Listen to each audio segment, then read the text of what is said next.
नमस्कार प्रेक्षकांनो. आजचा भाग हलक्या फुलक्या विनोदाने सुरू होतो, पण तो हळूहळू भावनिक गोंधळ, अहंकार आणि प्रेमाच्या संघर्षाकडे वळतो. आज नंदिनी स्पष्टपणे जीवाला सांगते की त्याने माहेरी थांबू नये, पण जीवा नेहमीप्रमाणे आपल्या मिश्किल स्वभावाने परिस्थिती हलकी करण्याचा प्रयत्न करतो.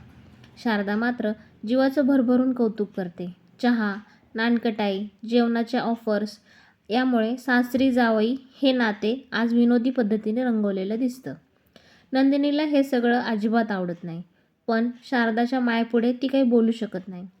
याचवेळी धनंजय घरात येतात आणि संपूर्ण वातावरण गंभीर होतं. त्यांना जीवाचं इथे राहणं मान्य नसतं.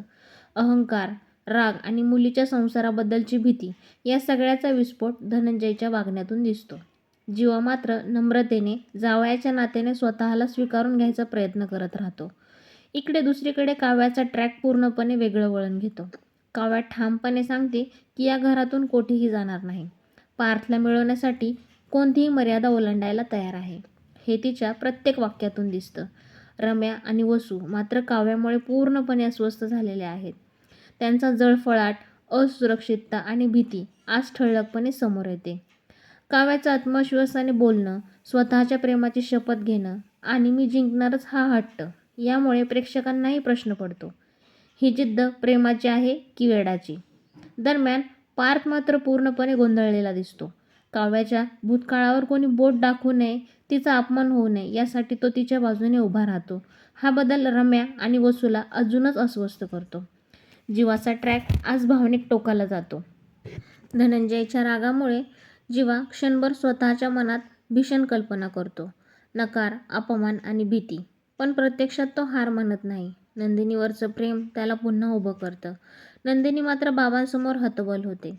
ती जीवाचा अपमान पाहू शकत नाही, पण तरीही ती त्याला निघून जाण्याची विनंती करते. हा क्षण दोघांसाठीही वेदनादायक ठरतो. घराच्या बाहेर बसलेला जीवा पूर्णपणे एकटा, हरवलेला वाटतो. अशावेळी त्याचा जुना मित्र रिक्षावाला त्याला आधार देतो. प्रेमात हार मानायची नसते, नकारालाच होकारात बदलायचं असतं, हा साधा पण प्रभावी संदेश तो जीवाला देतो. या संवादामुळे जीवाच्या डोळ्यात पुन्हा आशा निर्माण होते. दुसऱ्या बाजूला रम्या कोसळते. तिची भीती, वयाचं टेन्शन, लग्न न होण्याची चिंता सगळं बाहेर येतं. वसू तिला धीर देते आणि गुरुजींच्या भविष्यवाणीकडे लक्ष वेधते.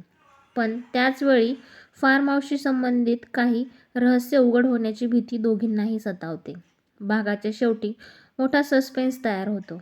काव्या अचानक त्या खोलीत येते जिथे रम्या वसूच्या भूतकाळाशी जोडलेल्या वस्तू आणि फोटो आहेत.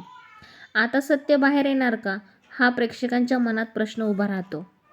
एकंदरीत आजचा भाग विनोद, तणाव, प्रेम, हट्ट आणि भीती यांचा सुंदर संगम आहे. नंदिनी जीवाचं नातं तुटणार की अधिक मजबूत होणार? काव्याचा हट्ट काय रंग दाखवणार? रम्या वसूची पोलखोल करणार का? हे सगळं जाणून घेण्यासाठी पुढचा भाग नक्कीच चुकवू नका. पुढचा भाग पाहण्यासाठी चॅनलला सबस्क्राईब करा. तुमचं जे काही मत असेल ते कमेंटमध्ये नक्की सांगा. धन्यवाद.